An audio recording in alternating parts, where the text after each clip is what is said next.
तो दोस्तों आज की वीडियो के अंदर मैं रिसेंटली नेटफ्लिक्स पर रिलीज हुई हॉरर सीरीज हॉन्टेड के सीजन 3 के बाकी के एपिसोड्स को एक्सप्लेन करूंगा।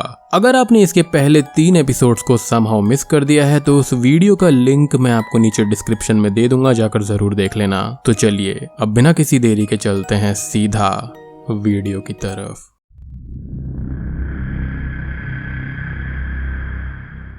तो 4th एपिसोड का नाम है the which behind the wall. इस स्टोरी को ब्रेंडी नाम की महिला अपने भाई केविन, बहन रेचल एंड कुछ फ्रेंड्स को सुना रही है। ये कहानी 70 के दशक की है। ब्रेंडी की मॉम सिंगल मदर थी। वो 3-4 जॉब करा करती थी और वो हॉलीवुड में रहते थे। हॉलीवुड सिर्फ मूवी इंडस्ट्री का नाम नहीं है बल्कि एक शहर का नाम भी है। ब्रेंडी की फैमिली एक डुप्लेक्स हाउस में रहा करती थी जिसके नजदीक ही एक पुराना घर था। सभी बच्चे उस घर के पास जाने से डरते थे एज वहां पर जो बूढ़ी महिला रहा करती थी वो काफी ज्यादा नीच थी।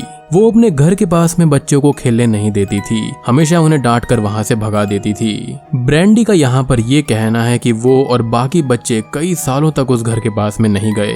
एक दिन ब्रेंडी की फैमिली को उनका डुप्लेक्स हाउस छोड़ना पड़ता है एज उनका मकान मालिक वहां पर आकर रहने वाला था। एक दिन जब ब्रेंडी स्कूल से आती है तो वो ये देखती है कि वो उसी ओल्ड हाउस में शिफ्ट हो रहे हैं जहाँ पर वो बूढ़ी महिला रहा करती थी। उसकी मॉम ने उस हाउस को रेंट पर ले लिया था क्योंकि उस बूढ़ी महिला की मौत हो चुकी थी, इसलिए ब्रेंडी बड़े घर में खुशी से आ जाती है। बट उसके साथ में पहले ही दिन से भूतिया घटनाएं होना शुरू हो जाती हैं। ये घर भी एक डुप्लेक्स था जहां पर 2 घर थे। दोनों घर एक ही वॉल से जुड़े हुए थे। दूसरा एक छोटा सा घर था जहां पर वो औरत रहा करती थी। पहले दिन ब्रेंडी ऊपर पहले फ्लोर पर अपने रूम में जाती है और जाते ही उसको अजीब लगने लगता है। एक अनजान ताकत उसे गले से पकड़कर हवा में उठा देती है। वो उसका गला दबाने लगती है। वॉल के पीछे हम उसी बूढ़ी औरत को देखते हैं जो कि ये सब कर रही थी। ब्रेंडी वहां से पहली फुर्सत में भागती है और सारी कहानी अपनी मॉम को बताती है। वो डर से कांप रही थी बट उसकी मॉम ने अपना सारा पैसा एडवांस में देकर इस घर को रेंट पर ले लिया था, इसलिए वो यहाँ से जा नहीं सकती थी। ब्रेंडी अब अपनी मॉम के साथ नीचे के ही फ्लोर पर सोने लगती है। उसकी मदर भी घर में जगह जगह पर होली वाटर को छिड़कती है, सॉल्ट डालती है ताकि बुरी आत्माएं दूर रहे। इसके बाद कुछ दिनों तक घर में सब कुछ नॉर्मल रहता है बट एक दोपहर ब्रेंडी को वो बूढ़ी औरत फिर दिखाई देती है और इस बार वो ब्रेंडी के हाथ को पकड़कर उसे अपने घर से जाने के लिए कहती है और वो काफी ज्यादा गुस्से में थी। कुछ ही दिन के बाद में केविन अपने बेड पर सो रहा था और यहाँ पर वो बूढ़ी औरत अब उस पर हमला करती है। उसने अपने छोटे से घर में इस बड़े घर का एक मॉडल बनाया था। उसमें सभी मेंबर्स की एक डॉल थी। केविन की भी वहाँ पर एक डॉल थी जिसके गले में अब वो रस्सी डालकर उसका गला दबाने लगती है, यानी कि वो बूढ़ी औरत एक विश थी। इन डॉल से वो सब कुछ कंट्रोल कर रही थी। हम केविन को उसके रूम में तड़पते हुए देखते हैं और उसके गले पर चोट का निशान भी था। वो भी अब डर कर नीचे ही सोने लगता है। नेक्स्ट अटैक रेचल पर होता है और सोते टाइम उसकी उंगली फैन में फंसकर कट जाती है जिससे खून बहने लगता है। वो भी अब रोज नीचे ही सोने लगती है। एक दिन ब्रेंडी एंड केविन घर के आंगन में खेल रहे थे। वो ये देखते हैं कि किसी छोटे घर का दरवाजा खुला हुआ है। वो हिम्मत करके अंदर घुसते हैं, उस मॉडल घर को और डॉल्स को देखते हैं। तभी वो डायन वहाँ पर आ जाती है और उसे देखते ही वो वहाँ से भाग जाते हैं। अपने घर में जाकर छुप जाते हैं पर डायन घर का डोर बंद कर देती है। ब्रेंडी अंदर थी और केविन बाहर फंस जाता है। अब हम उस बूढ़ी औरत को कुछ घास को जलाते हुए देखते हैं जो कि उस ग्रास से निकलने वाले धुएं को उस मॉडल घर के अंदर फूंक रही थी, जिससे सच में एक बड़ा सा धुआं ब्रेंडी को हॉन्ट करने लगता है। उस पर अटैक भी करता है और इससे ब्रेंडी हिल जाती है। बॉडी शेक होकर वो पैनिक में गिर जाती है। अब कुछ ही देर के बाद में उसकी मदर चर्च से एक प्रीस्ट को बुलाकर लाती है। दोनों घरों को चेक कराती है। प्रीस्ट का ये कहना था कि वहाँ पर काफी ज्यादा मात्रा में डार्क एनर्जी है। वो उन्हें घर छोड़ने के लिए कहता है और फाइनली ब्रेंडी की मॉम बच्चों के साथ घर को शिफ्ट कर देती है। तो बेसिकली यहाँ पर वो बूढ़ी औरत एक डायन थी। मरने के बाद भी उसका भूत वहीं पर रहकर सबको हॉन्ट कर रहा था। और ऐसे डॉल से जादू टोना करने की कहानी को हमने स्पेल 2020 मूवी के अंदर देखा था। अगर आपने उस मूवी की एक्सप्लेनेशन को नहीं देखा है तो do check it out, link is in the description. और दोस्तों इसी के साथ में ये कहानी यहाँ पर खत्म हो जाती है। अब एपिसोड 5 का नाम है डीमन कैट। इस कहानी को एलिशिया नाम की लड़की बता रही है। एपिसोड के स्टार्टिंग में हम कुछ हिपी टाइप के टीनेजर्स को देखते हैं जो कि घर के एक बेसमेंट के अंदर सैटेनिक रिचुअल्स कर रहे थे। एक लड़का एक बिल्ली को काट कर उसके खून को एक लड़की के ऊपर छिड़कता है। एलिशिया ये कहती है कि वो और उसकी मॉम गरीब थे, उनके पास पक्का घर नहीं था, तो वो एक मोबाइल वैन घर में रहा करते थे। उसकी मॉम लीजा ब्यूटी पार्लर में काम करती थी। कुछ ही दिन के बाद में उसकी मॉम के पास कुछ पैसे आ गए और वो एक घर में शिफ्ट हुए। ये वही घर था जहाँ पर वो टीनेजर्स ने रिचुअल्स किए थे। एलिशिया एंड फैमिली को इस घर में आते हुए देखकर वो लोग काफी ज्यादा गुस्सा करते हैं। खैर लीजा अब घर में सामान लगाने लगती है और वो एक होली क्रॉस को दीवार पर लटका देती है। तभी कोई अननोन फोर्स उसे उठाकर पटक देती है जिससे वो टूट जाता है। घर के अंदर जाने के पहले ही दिन से ही एलिशिया को लगने लगता है कि घर में कुछ तो गड़बड़ है। उसको किसी क्रीचर के गुर्राने की आवाज आती है। लीजा एक दिन नीचे बेसमेंट में जा रही थी और तभी उसे अंधेरे में दो लाल आंखें दिखाई देती हैं। उससे गुर्राने की आवाज भी आ रही थी।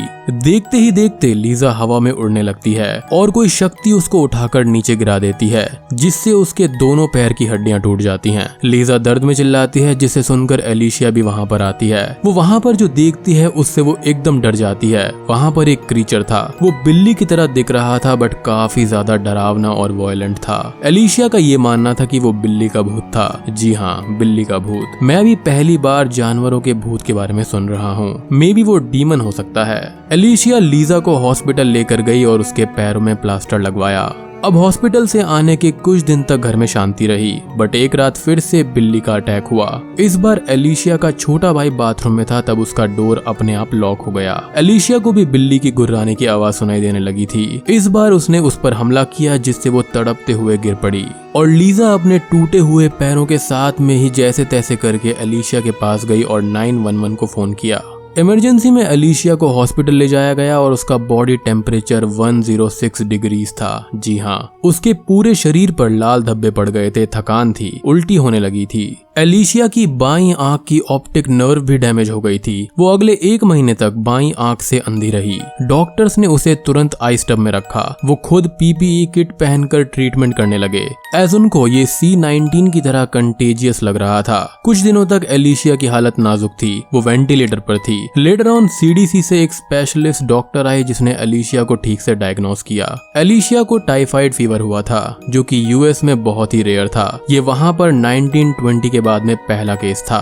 अब लीजा को यहाँ पर ये लग रहा था कि ये सब घर में दिखाई देने वाले डिमोनिक बिल्ली का काम है। वो अपने दोस्त की हेल्प से एक शेमन को कांटेक्ट करती है जिसका नाम जेसी था। मतलब कि यहाँ पर भी शेमन आ गया है, तो इससे जुड़ी कुछ चीजें जल्दी ही एक्सप्लेन करनी पड़ेंगी। खैर, जब जेसी घर के अंदर आकर चेक करता है तो उसे नेगेटिव एनर्जीज का एहसास होता है। उसे वो डिमोनिक बिल्ली बेसमेंट में दिखाई देती है। वो उस पर कुछ रिचुअल्स करके उसको भगा देता है और बिल्ली के जाते ही एलिशिया ठीक होने लगती है। अब ये तो हो गई स्टोरी की बात। मुझे यहाँ पर ये डिमोनिक बिल्ली की बात उतनी ज्यादा लॉजिकल नहीं लगी बिकॉज टाइफाइड फीवर सैल्मोनेला नाम के एक बैक्टीरिया से फैलता है। ये डिजीज ज्यादातर इंडिया एंड अफ्रीका में पाई जाती है। ये गंदे पानी पीने से या फिर गंदी जगह में रहने से फैलता है या फिर खाने पीने की वजह से भी ये हो सकता है। एलिशिया एंड उसकी मॉम मोबाइल घर में रहा करते थे। वो गरीब थे बट मोस्ट इम्पोर्टेंट उसने टाइफाइड वैक्सीन नहीं लगवाई थी। वेस्ट में कई लोग वैक्सीन इसलिए नहीं लगवाते क्योंकि उन्हें लगता है कि वो डिजीज उनके देश में अब नहीं है। USA के अंदर आपको कई सारे एंटी वैक्सर्स मिल जाएंगे जो कि लोगों को वैक्सीन ना लगाने के लिए उकसाते हैं, यानी कि कॉन्स्पिरेसीज को ढूंढते रहते हैं। इसलिए इस तरह की बीमारियों को हल्के में नहीं लेना चाहिए। अब दोस्तों, इस सीरीज के आखिरी एपिसोड यानी कि 6th एपिसोड का नाम है सिंस ऑफ माई फादर। इस कहानी को क्रिश्चियन नाम का एक बंदा अपनी फैमिली एंड फ्रेंड्स को बता रहा है।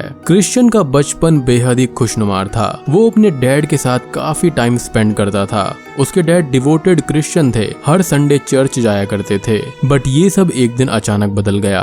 क्रिश्चियन के डैड अचानक से नास्तिक हो गए। वो गॉड को गाली देने लगे थे, डिप्रेस्ड रहने लगे थे और सबसे बदतमीजी से पेश आते थे। हमेशा घर के अंदर ही बैठने लगे, सबसे बात करना छोड़ दिया। लाइक उनका कैरेक्टर ही बदल गया था। क्रिश्चियन को ये सब देखकर ये लगा कि उनके डैड बदल गए हैं। कुछ दिन बाद उसके डैड एक रात रेजर ब्लेड लेकर अपने मॉम के रूम में घुसते हैं। उन पर हमला करके उन्हें बाथरूम में लॉक कर देते हैं और वहां पर उन्हें टॉर्चर करते हैं। ब्लेड से हमला करके घर से भाग जाते हैं। क्रिश्चियन एंड फैमिली बाकी मेंबर्स को ये सब देखकर शॉक लगता है। ये प्योर वायलेंस था। वो पुलिस को इन्फॉर्म करते हैं, जिन्हें क्रिश्चियन के डैड शहर के बाहर एक पेड़ के नीचे मिलते हैं। वो सभी पुलिस ऑफिसर्स पर भी हमला कर देते हैं। पुलिस का यहाँ पर ये कहना था कि उन्होंने अकेले ही 8 पुलिस ऑफिसर्स को मारा था, मीनिंग कि उनके अंदर सुपर नेचुरल स्ट्रेंथ आ गई थी, लाइक जैसे कि वो पॉजेस स्टेट में हो।